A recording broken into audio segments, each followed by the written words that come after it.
চিকেনটাকে ধুয়ে ভালো করে ধুয়ে নুন, হলুদ, শুকনো লঙ্কা, কাঁচা তেল দিয়ে মাখিয়েছি। এরপরে আমি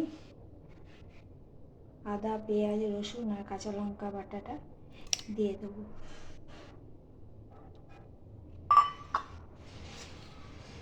একটা পেঁয়াজ বেটেছি, তার সঙ্গে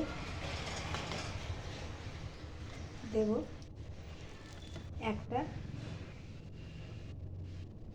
বড় একটা পেঁয়াজ কুচি করে। সাইজগুলো কিন্তু একটু মোটা করতে হবে, তাহলে সুন্দরভাবে গলে যায় পেঁয়াজগুলো। এবার দিলাম টমেটো আর দেব একটু দই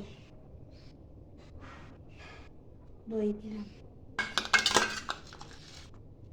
এবার এগুলোকে একসঙ্গে মেখে 15 মিনিট থেকে আধ ঘন্টা ম্যারিনেট করে রাখবো।